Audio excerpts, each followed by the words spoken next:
Getting right back to it on ways to change, more importantly, to improve your life. Let's talk about your willpower. Using and tapping into your willpower to make dramatic change. The reason I use the word dramatic change is because, we all change a little bit every day.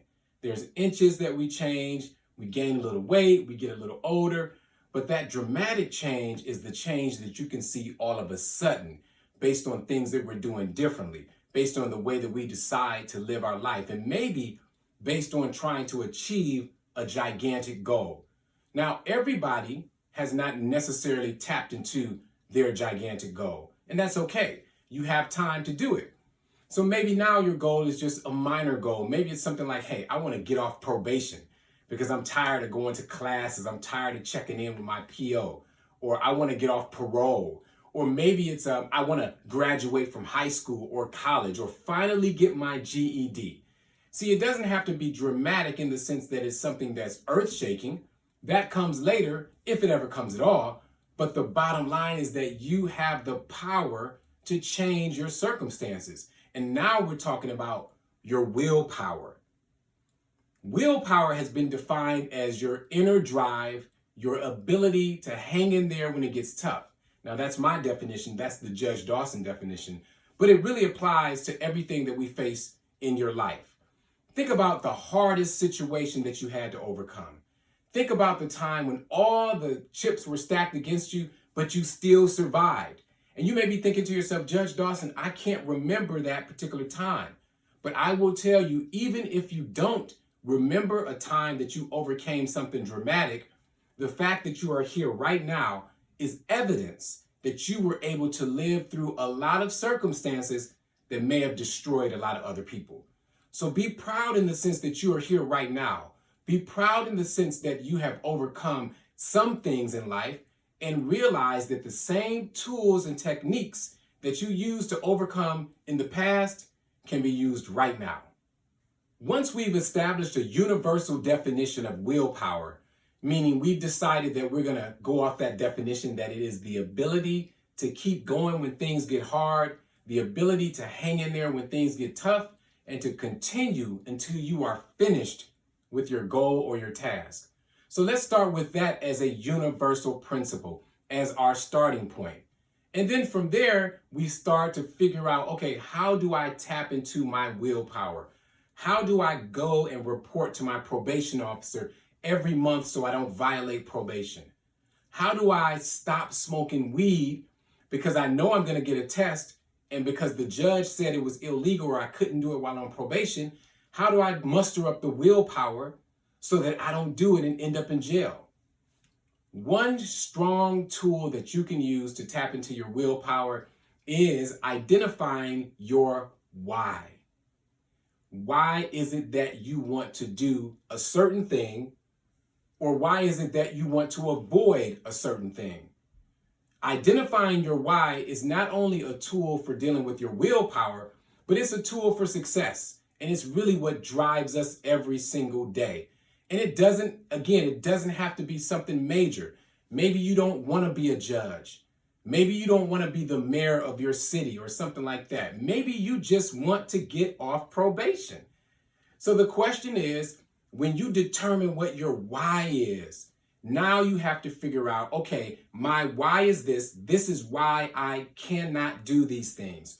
Or this is why I must get up every day and work out. Because the doctor said I had to. You get it? That's the why. It's simple as that. And once you develop that why and identify it, the next thing to do is figure out what are the steps to get you to that why. And as long as you remember what your why is, you will be able to keep going. Your why is kind of like, for those of us who believe in Santa Claus, right? Let's look at it that way. If you know the story of Santa Claus, right, and Rudolph the Red-Nosed Reindeer, Rudolph was guiding Santa Claus' sleigh, right? More than just guiding the sleigh, Rudolph was the first reindeer, but all those other reindeers attached to the sleigh were pulling. They're pulling Santa Claus so that he can deliver all the toys. Santa Claus can't get there on his own. Santa Claus doesn't have a motorized sleigh yet, and he isn't definitely flying by a rocket. according to the old story. He's being pulled by the reindeer. That's what happens with your why. Your why will pull you when it gets hard. Your why will pull you when you get tired. When you say, Judge Dawson, I just can't do it anymore. I am tired. I have to smoke that weed. And if I run up to a probation violation, it is what it is. But see, your why will keep pulling you in the direction that you want to go. So remember, your why is able to pull you. It's able to propel you when you get tired or when you get down. So one of the keys to developing your willpower is to identify your why. Once you've identified your why, there's another tool that you can use, and that is identifying or recognizing the consequences if you quit. What are the consequences if you decide to quit? Now, if you are on probation to any court or any judge, the consequence of violating probation may be going to jail. So when you say, you know what, I just can't stop smoking weed, it is what it is, I'm gonna get my probation violation, you have to ask yourself, am I willing to deal with the consequences of that action? So is smoking weed, that one joint, that one, whatever it is you're smoking now, is that enough satisfaction that you're willing to spend time in jail? Do you get enough out of getting high that you are willing to spend days upon days suffering in a jail cell with no communication, no interaction beyond the people next to you, and very limited freedom? So that's the consequence. For me, it's a no-brainer.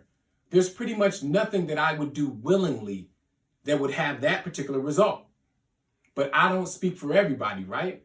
Because we see it every day on the news, in our communities, and maybe even in our homes, where people are committing crimes every day, not even caring about the consequences.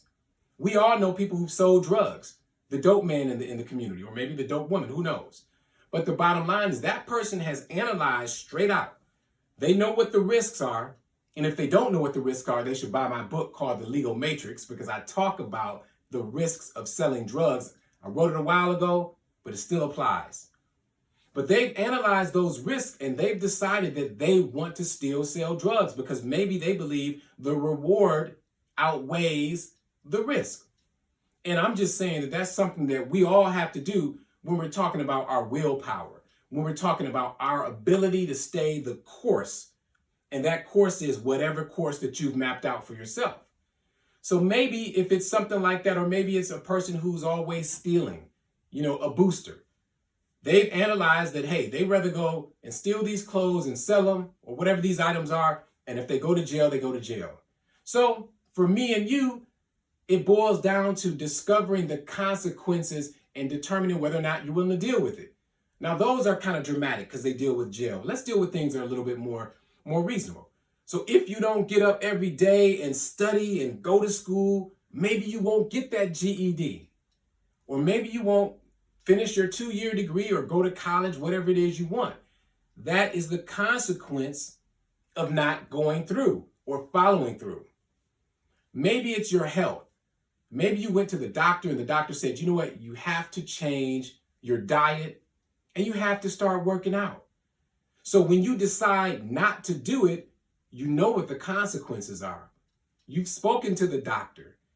You know what the risks are. You've seen the results. You know that people are not healthy, and those who are not healthy may end up dying, but yet and still, you are here with the ability to use your own willpower to decide if you are going to go through it.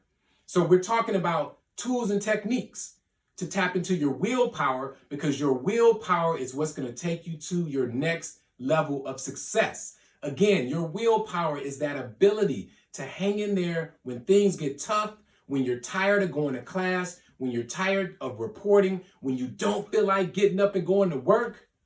What's the consequence to that? Losing your job. What's the consequence of losing your job? Not being able to pay your rent, getting evicted. See, it's a cycle, and it starts to run and roll out of control. But you can stop all of that when you tap into your willpower to achieve and to be your greatest self. So again, know what the consequences are, because that's what you need to tap into after you've identified your why. The consequences, they will keep you on track because you don't want to fail. How do you tap into that willpower? Here's another tool. Think about the benefits of staying the course. What are the benefits that you will receive once you achieve your goal? So if the consequences don't scare you, and if the why isn't enough to pull you, then what about the benefits? Don't those benefits look pretty good when you think about it? The ability to buy whatever you want, or at least to fulfill your needs. Let's talk about it on the basic level. The ability to pay your rent. Isn't that enough of a benefit to keep going to work? To deal with that coworker that you don't like? To deal with the supervisor who always gets on your nerves? You have to roll it back to thinking about, okay, what am I gaining here? How is it worth it to me to keep my attitude right? Because when you think about your benefits, that will keep you going toward your goal and your objective.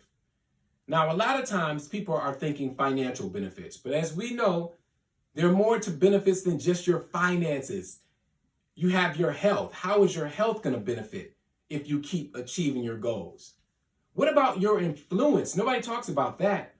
When you have someone who can see you staying the course, you told your auntie you wasn't going to drink anymore, and lo and behold, it's been 2 months. You still aren't drinking. What do you think it's going to do to that person as far as their motivation and realizing that, hey, I have the same ability. I can stop drinking. I can stop smoking. Now, remember, we always talk about change and how when you change, there's going to be some opposition, right? Because that's where the willpower is so important. So before they start applauding you, they probably will talk about you. They'll probably laugh at you. They'll probably make jokes about you and what you're doing and your grind. But believe me, at the end of the day, you will influence other people to know that they can accomplish their goals too. Think about a young person who looks at you and says, you know what? My uncle was able to stay out of jail. Yeah, he made a mistake. He fell down. He went to jail. But guess what? He hasn't been back. He told us he wasn't going back to jail, and he hasn't been back to jail. Or look at my cousin. Gets up every single day and arrives at work early, not even on time. Imagine what you're teaching that young person who sees you walking out the door every day, driving your car, going to work.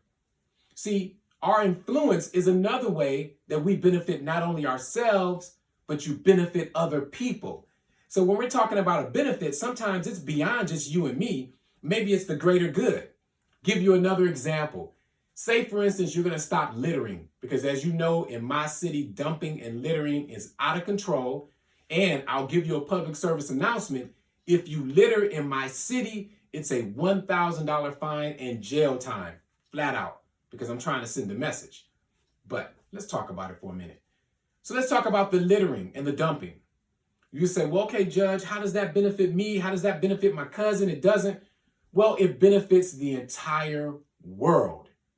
You are adding to the health of our environment. Just think about it. When you throw garbage out on the floor or garbage out of your car, you're littering Mother Earth. And we're all here living and breathing and trying to survive, trying to avoid COVID-19 and other pandemics. And how do you do that? Well, you do that by keeping our environment healthy. So you may say there's no benefit to me personally for littering, and I tell you, the benefit is beyond you. So we have those different levels to your benefit. How does it benefit you personally? How does it benefit those I influence? And how does it benefit the world at large? So when you're thinking about all those benefits and you put them all together, again, that will give you the ability to strengthen your willpower so that you don't quit and you don't stop at whatever goal it is that you have. When we're talking about your willpower, it all boils down to a couple of things. Look, you have to want it more than I want it for you. That's one of the most frustrating things or most frustrating parts about my job as a judge who calls himself a cycle breaker, right? And remember, the tools of a cycle breaker: recognize the need to break a cycle, commit to breaking the cycle, get the tools and resources necessary, and don't quit. So now we're kind of talking about the don't quit because we're talking about willpower. But one of the most frustrating parts of my job as a judge and cycle breaker is I want you to win sometimes more than you want to win. And that's where it gets frustrating. And most importantly, that is a recipe for disaster. If I want you to be the best you can be, but you don't want it, you'll never be it. So at the very least, look at it like this. Your time here is limited. You're not going to live forever. So why not live the best life you can, leaving the best legacy? See, it's a two-part thing, because many people run around talk about, I'm living my best life, I'm living my best life, and they'll do things that they know may be destructive to them or their community. But when you think about that second part, live your best life so you can leave your best legacy, now we're talking about how do you leave a legacy that will improve the world? And in fact, leave this world a better place than it was when you got here. You can start by simply leaving the room a better place before you entered the room. So when you walk into your room or when you walk into your house, bring that positive energy. It doesn't matter what everyone or anyone else around you is doing. Stay positive. And if you realize that in that room, your positivity can't overcome the negative, then remove yourself from the room. But don't allow that room to dampen your ability to tap into your willpower so that you can achieve your goal and keep going. So I'm just saying, you just got to do it. You got to ignore the people who are yelling at you, ignore the people who are laughing at you, ignore the people who are trying to destroy you, and tap into your willpower to win. All right. That's how you become a cycle breaker, right? We're talking about being your best, living your best life. We will continue this subject. But as we conclude, again, I leave you with the message to break cycles. Be a cycle breaker. Break cycles where you are right now. At your school, your job, in your home. It doesn't matter where you are. You can be a cycle breaker. And until we meet again, namaste. And just so you know, namaste means the light in me recognizes the light in you. All positive, right? Take care.